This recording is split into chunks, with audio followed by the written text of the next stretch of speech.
زدني علما. Yeah, hello everyone. Welcome to the session. Now, the first thing I'd like to ask a quick question. First thing you need to ask yourself, honestly, like how many of you generally think that, generally you are stuck at the level one, level two, level three support. You might be currently working at these different levels, maybe as a level one or level two or a level three kind.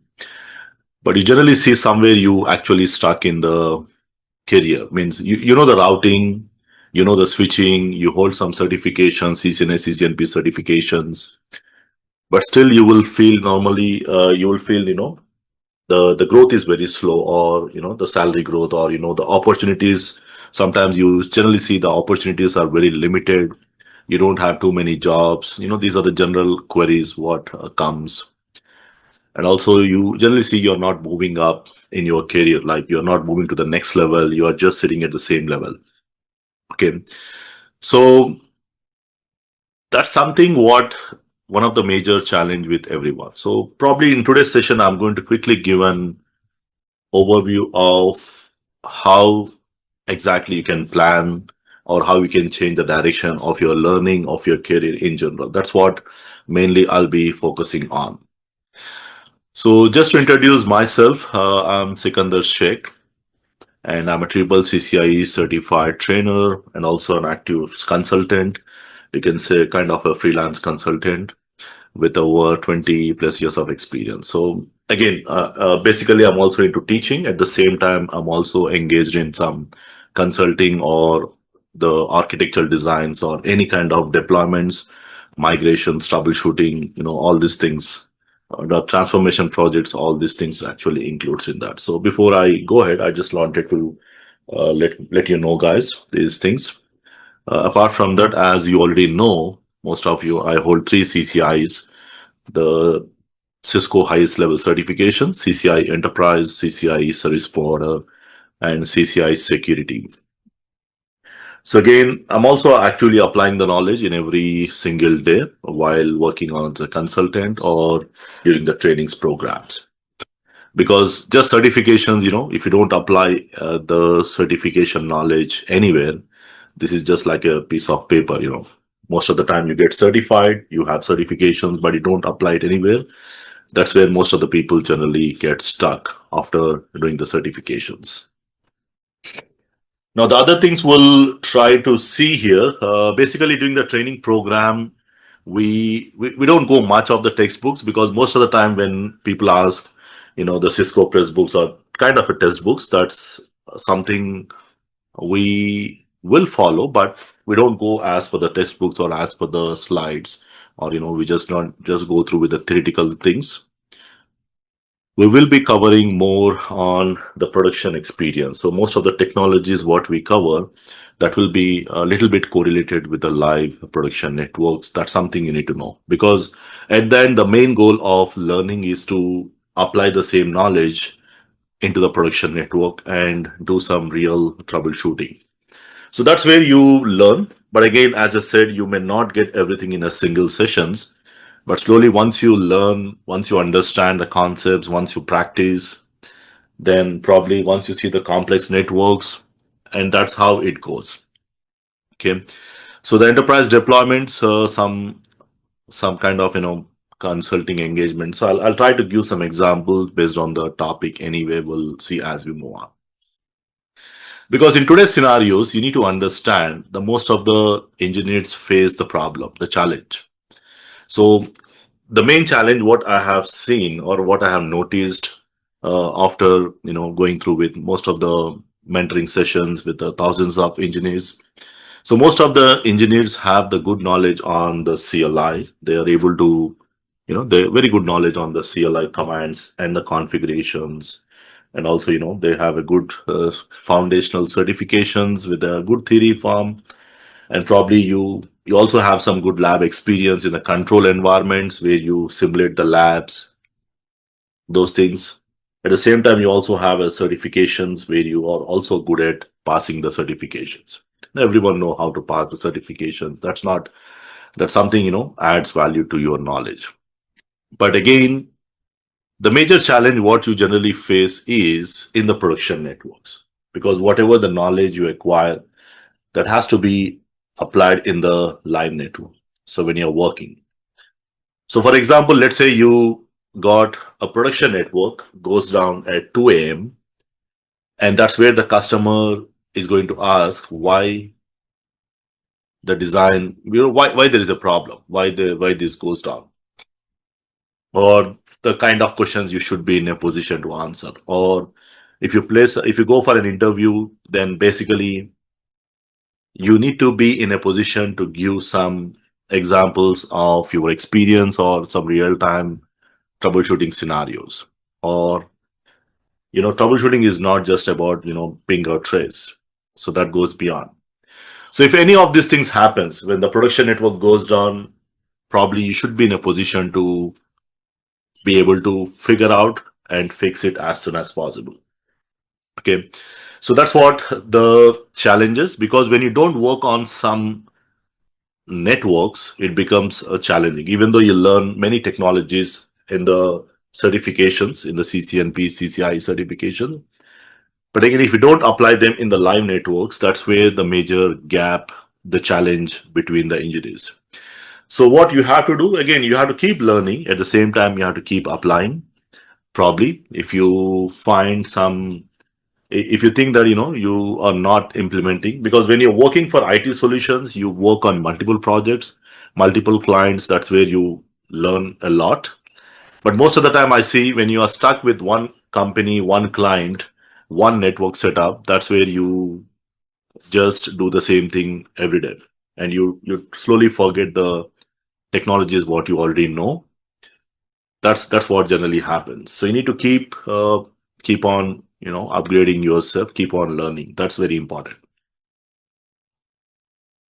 Now again, the core message is simple. Certifications, only certifications is not enough. You just pass the exam, and passing the exam does not automatically make you an architect, make you a better engineer. Okay, so the real growth only comes when you actually understand few things, like why, basically why this technology is used. That's something you should know. When you talk about MPLS technology, when you talk about VPNs, when you talk about IPsec, any technology, when you talk about BGP, you need to understand why this technology is being used. So what problems it actually solves in the real production networks, or how it is going to provide a solution. That's the first thing. So the second thing you should know when. Basically, when you should deploy it. Because most of the time I see many people, just simply come and ask, I want to run BGP. But now the question is, you should know whether the BGP is applicable or not. Okay. Because when we suggest an OSPF solution, as an architect, as there's some simply say, BGP provides too many path manipulations. Can I not use BGP inside my network? The basic thing you need to understand, the BGP is not designed for inside the AS. It is designed for service providers.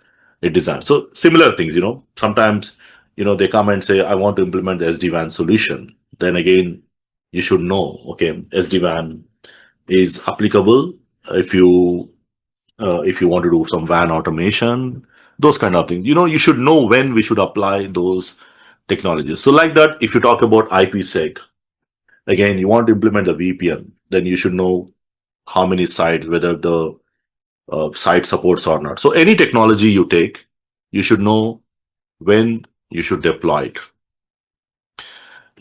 Now, the next thing, you should know where it exactly fits in the architecture, because that is the next thing.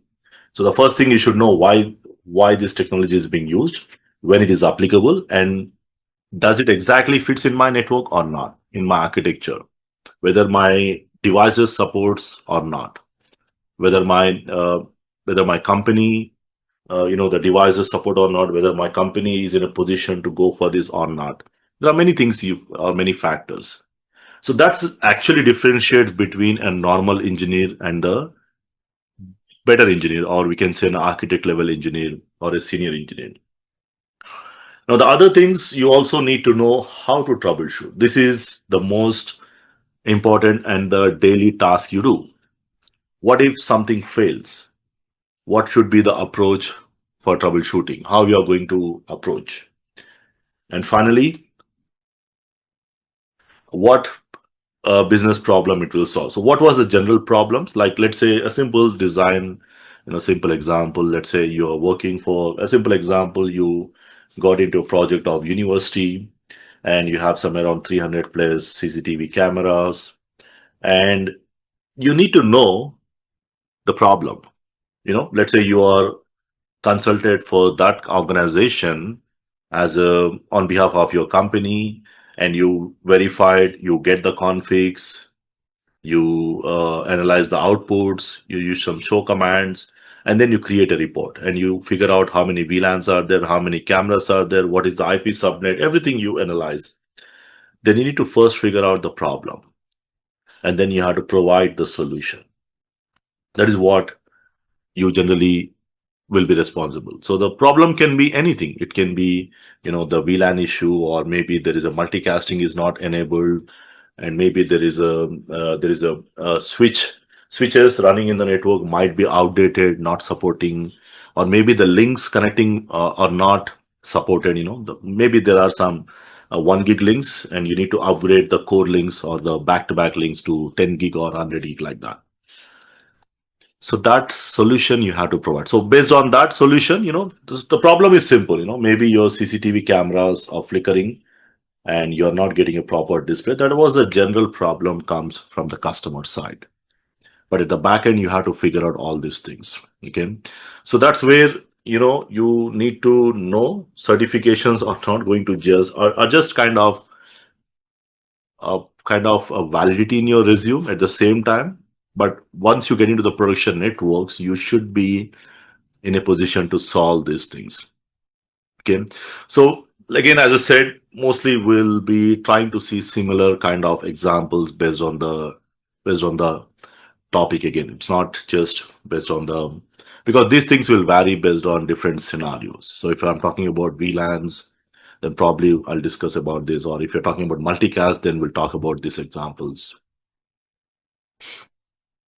Now, again, the sessions, what the trainings or whatever the trainings, generally we do or I do, basically it's more kind of production level scenarios. We will be creating some production level scenarios. Of course, you cannot simulate the exact production networks due to the limitations, but you need to correlate them as if you are doing on a live network, the simulated environments.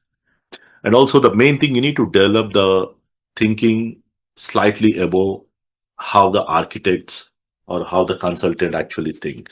That's something you need to know. And that comes with the knowledge. Okay. It's not, it doesn't come just immediately. You do some basic courses and then it is done. It comes with experience. It comes with the knowledge. The more skill set you add, that will again decide. Now, the main thing, again, as I said, you need to have the very deep level troubleshooting. You should know how to isolate and solve the issues.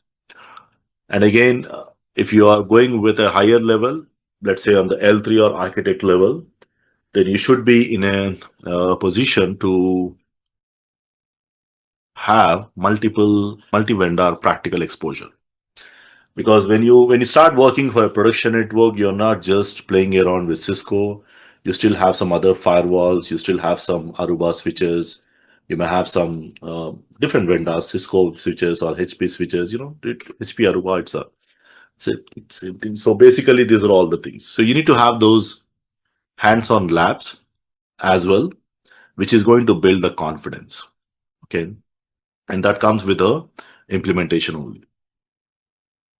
So, so the main thing here is you need to know the real-time production scenarios. That's the important thing. And you need to develop the thinking at the architect level.